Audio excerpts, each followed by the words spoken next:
Dans cette capsule-ci, on va couvrir la section 4.5 qui concerne le MCNU, le mouvement circulaire non uniforme, c'est-à-dire un mouvement circulaire dans lequel et la grandeur et la direction de la vitesse changent, ce qui est évidemment le plus courant. On va se tourner vers les diapos. Ici, on montre un mouvement circulaire complet et on voit qu'ici, la vitesse est plus grande en grandeur qu'ici ou que là. Donc, la grandeur et la direction de la vitesse changent. Ici, on pourrait très bien se représenter ce mouvement-là comme une pierre qui tourne au bout d'une corde, mais dans un plan vertical. Quand la pierre est en train de monter, la grandeur de son vecteur vitesse diminue, puis ensuite, au contraire, ça augmente, ça atteint un maximum et ça réduit, ainsi de suite. Bon, ce dont on va discuter s'applique aussi à des arcs de cercle. Donc, en fait, on peut modéliser tout mouvement dans un plan ou dans l'espace comme une succession de translations et de rotations autour de centres qui peuvent être disposés différemment. Pour expliquer ce mouvement, comme il y a deux variations au vecteur vitesse, il varie en grandeur et en direction, ça va nous prendre deux accélérations.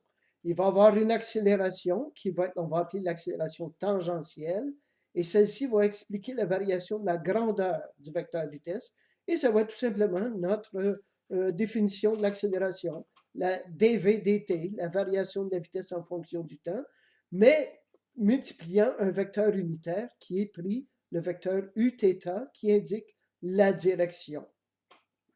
Et l'autre accélération, c'est celle qui va expliquer le changement de direction à chaque endroit. On vient de le montrer, c'est moins v carré sur r fois UR.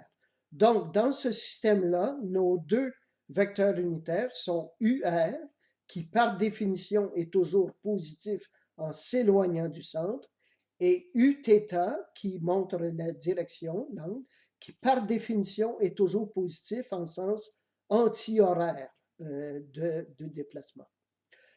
Ça va nous prendre les deux accélérations et c'est ce qu'on va devoir écrire. En grandeur, l'accélération en tout point va être le Pythagore sur les deux accélérations Aθ et A centripète. L'angle de l'accélération, si c'était seulement une accélération centripète, l'angle serait à 90 degrés par rapport à la tangente, mais comme il va y avoir des compositions de vitesse d'accélération tangentielle et de centripète, ben, l'accélération peut se situer à n'importe quel angle. Cet angle-là, phi, par définition, ça va être celui qui est entre la tangente et l'accélération. Donc, son calcul va se donner en faisant l'arc dont la tangente est de AR, l'accélération centripète, divisé par l'accélération tangentielle. On va aller regarder un premier problème d'application de ces formules, qui est le problème 46 en page 125 de votre manuscrit. Alors, ce qu'on a ici, c'est un cercle. On a un cercle. Et on nous donne à un certain point, l'accélération est A, telle qu'indiquée ici.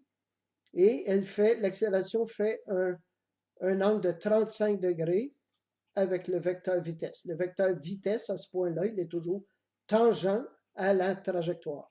On dit que l'accélération, son module est de 2,45 mètres secondes carrés.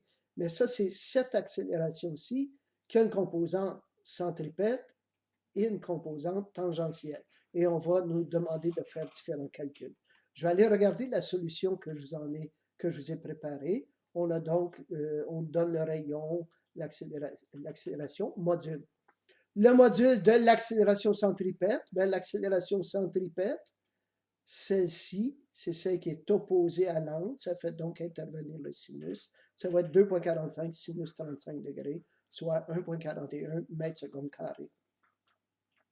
L'accélération tangentielle, c'est celle-ci, celle qui est adjacente à l'angle, fait donc intervenir le cosinus de l'angle. Et on nous demandait le module de la vitesse à ce point-là. Il ne nous la donnait pas, mais connaissant la grandeur de l'accélération centripète, 1,41, c'est égal à V carré sur R, on peut isoler pour la vitesse et on trouve 2,66 mètres par seconde. Or, pour vraiment aller un peu plus loin et appliquer ça à une situation plus proche de la réalité, on va aller regarder un autre exemple, qui est l'exemple 4.9, en page 114 de votre manuscrit.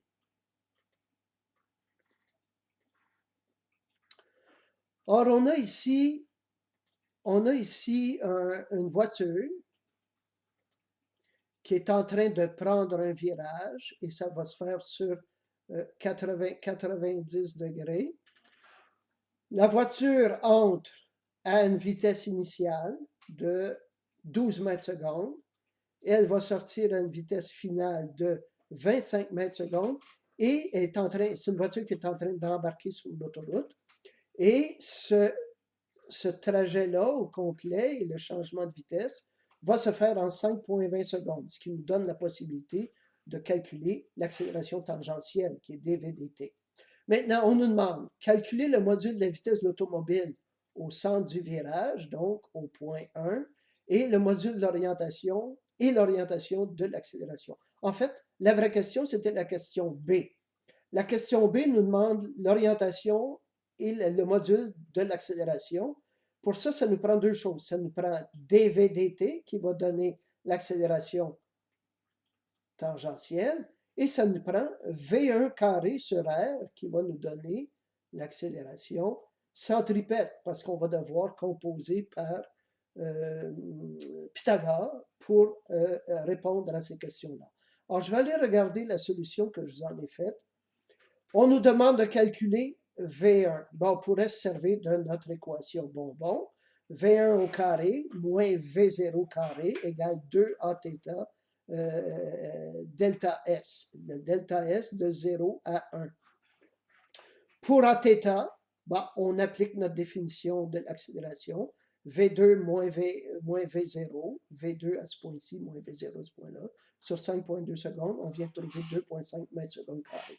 Maintenant, delta S01, en fait, c'est le delta du point 0 au point 2 divisé par 2. Alors, on va devoir calculer quel est ce delta S02-là. On réutilise notre équation, on met vitesse finale au point 2 moins vitesse initiale au point 1, 2 fois l'accélération 2,5 qu'on vient de calculer, et on résout que le delta S02 de 0 à 2 est 96,2 mètres. Maintenant, on peut calculer V1 au carré. On introduit delta S01 qui est 96,2 sur 2 et on va trouver que V1 est égal à 19,61 mètres par seconde. Or, notez bien que dans l'exercice, on demande au milieu du virage et non pas à mi-temps du virage. Okay? Donc, il fallait calculer la grandeur de ce déplacement-là à la moitié du virage. Maintenant, l'accélération est donnée par ces deux composantes-ci. Aθ, on le connaît, on l'a calculé, c'est 2,5 mètres secondes carré. AR, c'est V1 au carré sur R. On vient de calculer V1, c'était la raison de la question A. Alors, il nous manque de calculer R. On ne nous l'a pas donné, mais on utilise la relation qu'on a introduite, que l'arc de cercle, la grandeur de l'arc de cercle est donnée par le rayon fois θ, lorsque θ est exprimé en radian, et on a dit que le virage était un virage complet de 90 degrés. On trouve que R est de 61,24 mètres, qu'on va venir introduire ici, et on a maintenant notre accélération montrée de façon vectorielle, 2,5 Uθ moins 6,28 UR. Et le module, que je n'ai pas calculé, ça serait Pythagore sur ces deux nombres-là. Maintenant, l'orientation, c'est l'angle dont la tangente est égale à l'accélération centripète divisée par l'accélération tangentielle, et ça donne bien 68,3 degrés. Alors, pour continuer, on va regarder ensemble un exercice que normalement on aurait fait en classe ensemble. Ça va être l'exercice 49, qui est de rejouer avec à peu près les mêmes chiffres qu'on a ici. Et c'est en page 125 de votre manuscrit. Or, le problème 49, on a un automobiliste qui accélère de 30 km/h à 70 km/h dans un virage qui fait 80 degrés et non pas 90 degrés comme tout à l'heure, le rayon est de 80 mètres. On nous demande de calculer le module d'accélération et l'orientation de l'accélération au milieu du virage, comme tout à l'heure. Voici la solution. Bon, on va revenir sur la façon de convertir de km/h à mètres secondes. 30 km/h, on veut à la fin faire disparaître les kilomètres et les heures, les remplacer par des mètres secondes. Ben, on voit qu'il y a 1000 mètres par kilomètre, et ici, on voit que les kilomètres disparaissent, et qu'il y a 1 heure par 3660, 3600 secondes, et on voit que les heures disparaissent, et on a bien 8,33 mètres secondes et 19,44 mètres secondes. Pourquoi j'ai mis ça en mètres secondes? Ben, le rayon est en mètres, alors on va rester dans les mêmes unités. On veut calculer le module de l'accélération, ça nous prend donc l'accélération tangentielle et l'accélération centripète. Ici, on ne nous a pas donné le temps, mais on peut calculer l'accélération tangentielle au moyen de cette équation-ci, qui est décidément très pratique. V2 au carré moins V0 au carré égale 2A θ delta S02. Bon, les vitesses initiales et finales, on vient de les calculer. Le delta S02, pour le calculer, on va faire Rθ.